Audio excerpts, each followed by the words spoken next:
Hi, and welcome. I'm Dr. Alex Loyd, and these are the spiritual laws of nature, and I'm in a series right now called The 5 Questions, and this episode is for question number 2, what is the purpose of your life? If you haven't seen question number 1, you might go back and watch that before this one. I think it'll make more sense, okay?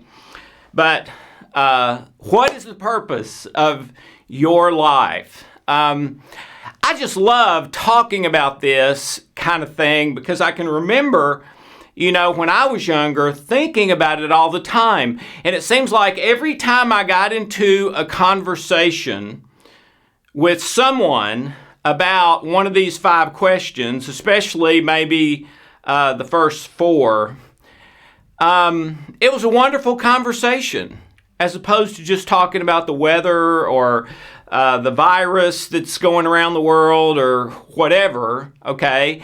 It seemed meaningful, and both people, me and the other person, would seem to, wow, you shake hands, but it's a different kind of shaking hands. Man, thanks a lot. I really enjoyed that conversation. So let's talk to people about these 5 big questions. I think it's healthy to discuss them.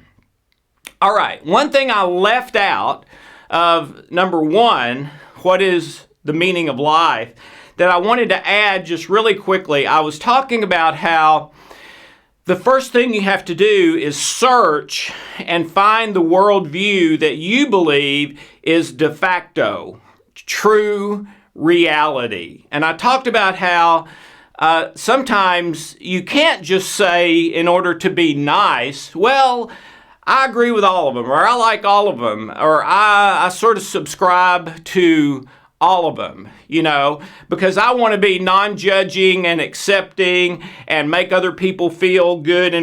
No, wait a minute. That's not why we do that. Don't ever agree to a worldview unless you know what it's about and if it fits reality, okay? We'll do all kinds of things. Some people pattern their whole life around being socially acceptable, putting on the right face, the right attitude, saying the right things, but very often that's a selfish motive. It's so that they will like me, all right? Rather than just be who I am and try to have an interaction with them in truth and love in the hopes and prayer that they will like me so that we can be in loving relationship, okay? But just agreeing with anyone and everyone so they'll like me, or because I'm too lazy to really search for myself, or because I've got pain from my past about one of those worldviews and I can't get past the pain to see that maybe that was the right path. It's just the people on it were jerks and made it bad for me, when in reality that worldview maybe is right. Now, I want to share one other sort of evidences of, you can't just say, I believe all of them. You can't just flip a coin and say, I believe this one. You have to search. Because sometimes things they say are mutually exclusive. Here's one of my favorite things. So many people I have met who would not call themselves Christians or believers in Jesus, really. I have no idea. Thousands doing my work, my day-to-day 40-hour week work, has been largely in the New Age health arena, okay? So I've been to conferences where there were thousands of people there, and as far as I knew, I was the only believer in Jesus there. There were thousands who would say they are New Age. They would say that about themselves, not me saying it about them. I don't like those labels. But here's an example. Every person I have ever met who is not a Christian or a believer in Jesus has told me that they think Jesus was a prophet. He was a wonderful man. He was empowered by God. He was, and their adjectives are just positive, positive, positive, positive, positive. But no, I don't think he's the Son of God, or Christianity or believing in Jesus is the right worldview. Well, wait a minute. Those two things can't go together on the basis of that one thing. Okay? Jesus claimed, Jesus said he was the Messiah. He was the Son of God. All right? Ladies and gentlemen, Jesus was either who he said he was, or he was a raving lunatic. Those are the only possibilities. Okay? So, these thousands of people over the years who have said, oh, I don't believe in that, but I do think Jesus was a... No. Those two things together are impossible. He was either who he said he was, because he said he was the Son of God, or he was a raving lunatic, not a good man, maybe even a dangerous man. You know, boy, no one would better follow him. That's Jim Jones kind of stuff. That's cult. Okay? He's either who he said he was, or he's something like that. Okay? Because he said, I am the Son of God. So either was or wasn't. So that's a little post-it note to the meaning of life. Okay. So what is your purpose in life? And this is the track, the path for anyone and everyone. Okay, I have two paths on this journey that are basically the same information. One for anybody and everybody, which is the way I worked for over 19 years. And the other one for people like me who believe in Jesus. Okay? Well, this is the one for anyone and everyone. Okay? So, if you do not believe in Jesus, and I would even go further than that. If you do not believe in a spiritual reality or higher power, that we are just a bag of chemicals and bones, all right? And there is no meaning. We have gotten here by strict evolution, no miracles, and there's nothing after this life. So when I put in my 80 years and this machine doesn't work anymore, I'm dead, and that's it.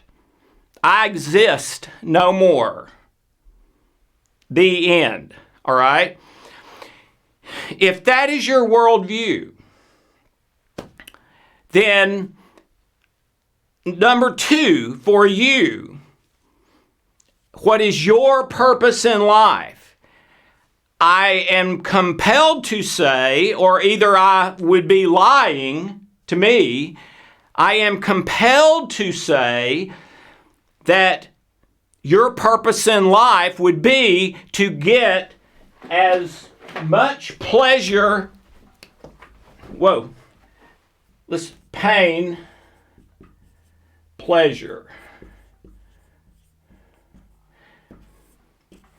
If that is your worldview, there is no God or higher power, then your purpose is to get as much pleasure as you possibly can before your machine doesn't work anymore. Because it's all there is. So get as much pleasure as possible. And I think in your pleasure goals, you should have long-term pleasure, short-term pleasure, and intermediate-term pleasure, okay? Because if pleasure and pain is the only real meaning of life. And I've got 80 years to do it. And then nothing before me matters, nothing after me matters, there's nothing else. Then the next person comes in to get as much pleasure and avoid pain as they can.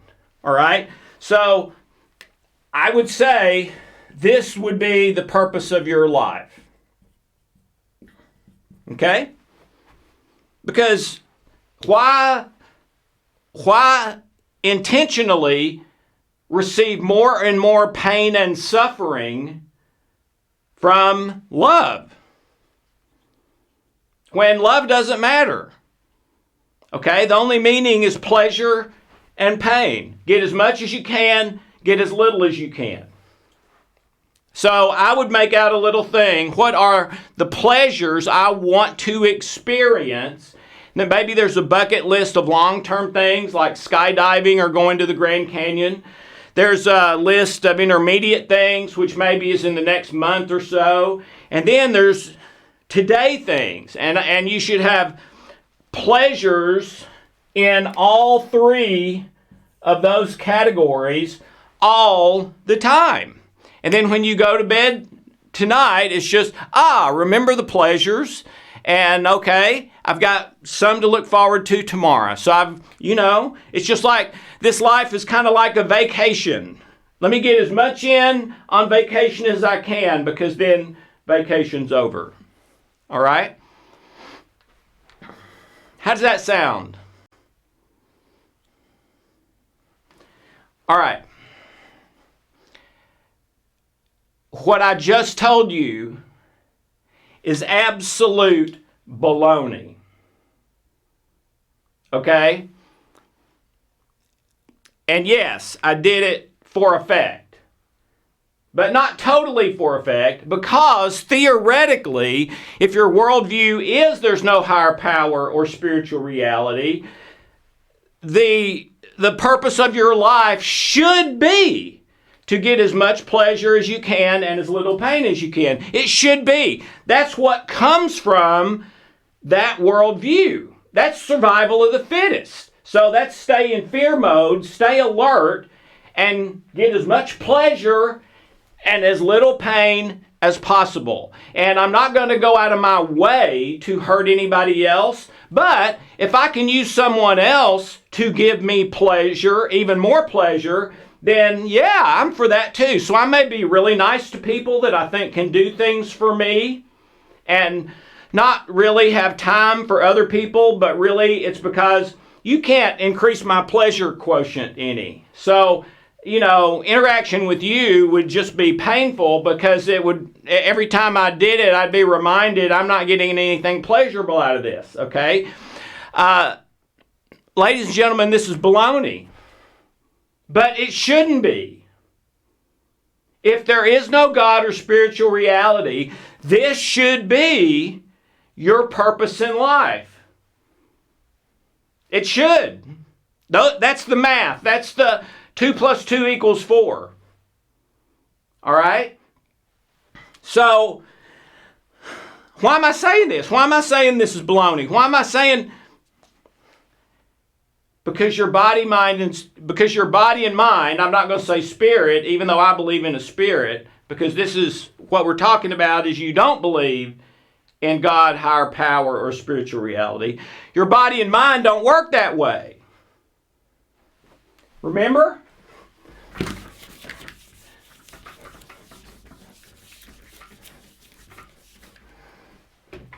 What?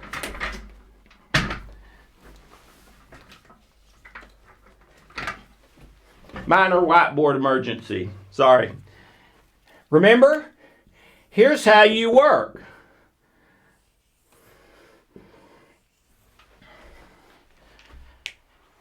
If your focus is on the fear side, the fear path, okay, the hypothalamus flips the failure switch, which means totally beyond your control, you get negative thoughts, negative feelings, negative beliefs, negative chemicals. I feel worse. I don't sleep as well. I'm more ornery around people. I'm going to get sick more. I may even get a disease that I wouldn't have gotten. That's what happens in the brain when you're on the fear side. Well, what's on the fear side? Expectations. And trying to accomplish something by your willpower alone, because there is no higher power. Help. Okay? So, the natural, and I mean by that the physical laws of nature, since there is no higher power or God, are action-reaction, stimulus-response. Body in motion stays in motion. For every action, there's an equal opposite reaction. E equals mc squared. Those are the natural laws of nature. And the way that is most natural for us to try to live our life as far as purpose is to, number one, decide what we want. Number two, develop a plan to get there and revise the plan as needed. And number three, put the plan into action until we get it, never giving up. That is the natural way to live. It's how every kid operates from the time it's born to, oh goodness, at least 5 or 6. Okay? We don't graduate to logicking things out and trying to be kind and loving or whatever. That didn't come those early years. That's later.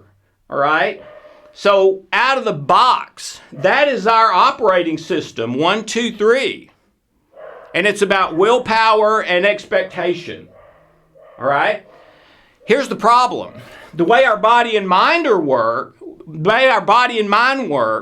when we live by that 3 steps, decide what I want, develop a plan to get it, put the plan into action with willpower until I get it, my hypothalamus turns on the stress switch big time, and if I'm already in stress, it spikes my stress, and it leaves the failure switch on. That's the failure switch. Sorry, I think I said success.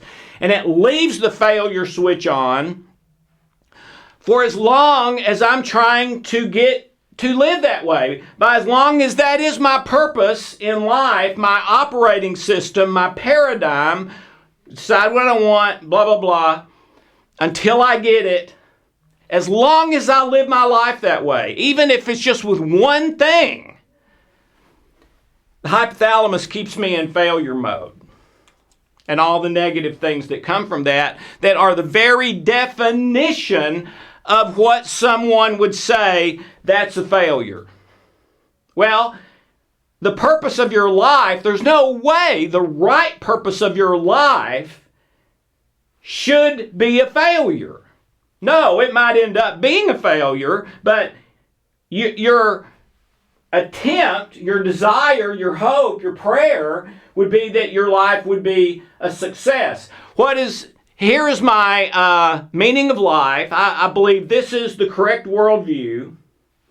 And so now I want to, for the purpose of my life, be to live according to the principles of that worldview, and I should be as successful as I can be, with as much pleasure and little pain as is possible for me, which is the best I can hope for. That's the way it should work, all right, according to everything, according to natural law, if that's the correct worldview. The problem is our body and mind don't work that way. If we live by that paradigm, even for 10 seconds, the hypothalamus flips us into failure mode, stress mode, fight or flight mode, which will kill us if we're not about to be killed over time. Okay? Dr. Dan Gilbert, Harvard University, wrote a wonderful book, Stumbling into Happiness. Seems like a wonderful man. I had a couple interactions with him. Original research done on the campus at Harvard. Expectations are a happiness killer. And if you read the book, it's really a success. It's really everything killer. It kills my career, kills my health, kills my relationships, kills everything. Expectations are a happiness killer. Why? Because their study at Harvard showed that the instant you have that as your operating system or as a goal for some particular thing in your life, decide what I want, develop a plan to get it, etc., it spikes your stress for as long as you're under that operating system or going for that goal. You give up the end result, give up the expectation,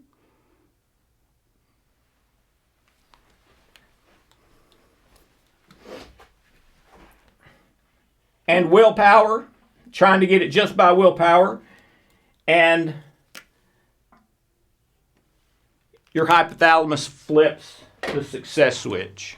Oxytocins, endorphins, peptides, positive chemicals, positive thoughts, feelings that come all the time and are effortless, sleep good, very creative, easygoing, but lots of energy when I need it, but can rest anytime. And it's all automatic.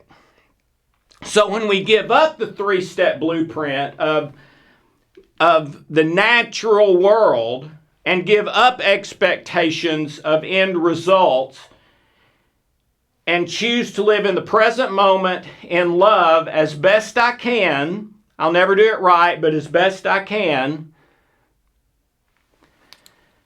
then the hypothalamus turns the failure switch off and the success switch on. For how long? For as long as I'm living by that paradigm, which is to live in love as best I can for the next 30 minutes, regardless of my circumstances and regardless of the end results. But wait a minute. I thought love doesn't make sense in a seek pleasure, avoid pain, strictly survival of the fittest evolution worldview. I thought love didn't fit with that. Well, real love doesn't. Fake love does, which I did for about 2 years with my wife. Told her every day I loved her, but I didn't. It was a business deal. It was, I'll do this if you'll do that. I won't do this if you don't do that. And if she didn't keep up her part of the bargain, I would experience something in the anger family, irritation, frustration, etc. And if I didn't do something on her list, she experiences something in the anger family.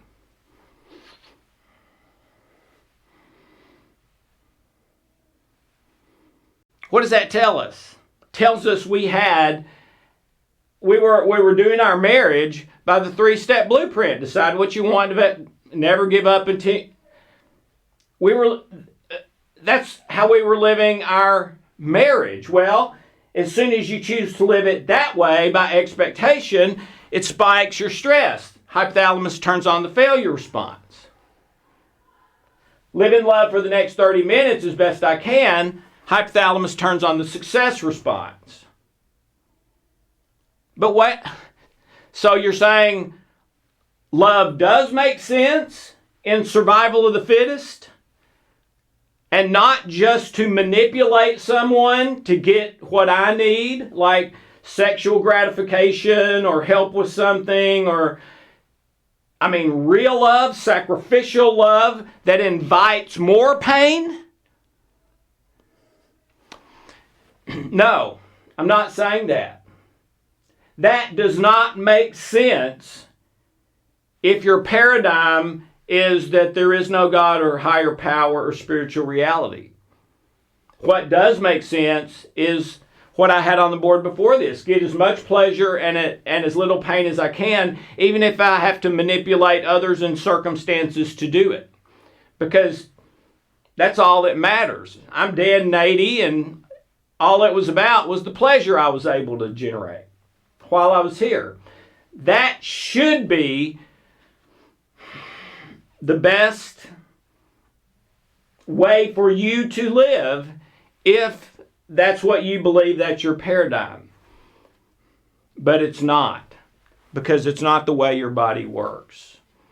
I guess what I'm saying is, if that is reality, if there is no God or higher power, then we should not be wired like this. We should be wired in harmony with whichever worldview is true. Okay? But if that worldview is true, survival of the fittest, we're wired wrong. And I don't know any possible explanation for how we would evolve to be wired for love when love makes no sense in survival of the fittest. We would have evolved for seek pleasure, avoid pain. Okay? So what I'm saying is, even if you do not believe in Jesus, even if you do not believe in higher power or God, I believe the purpose of your life should be to focus on, commit to, and live in love in the present moment as best you can. Why? Because if you live the other way, you malfunction. And you sure can't win being sick, tired, energy drained, coming from a negative perspective all the time. I mean, there's no possible success in that. If you live in love in the present moment as best you can, even though that violates your own worldview, which says you should be living by survival of the fittest, I believe you will be more successful in life because it's how your biology works. And so you'll be in harmony with your biology, even though you're in disharmony with your worldview. Okay? So I know that's a trade-off. And I know if that's your belief system, you're going to experience some negative too, because you feel like you're violating your own belief system. But I believe the net result, you'll be better off this way, by living in love in the present moment, and your hypothalamus switches you into positive emotions, positive thoughts, positive feelings, positive body chemistry, positive actions and behaviors effortlessly. In other words, it's going to feel better than living the survival of the fittest worldview and doing the pleasure pain and violating your biology so you feel bad all the time. It's going to feel better to live in love. But I will say this too. I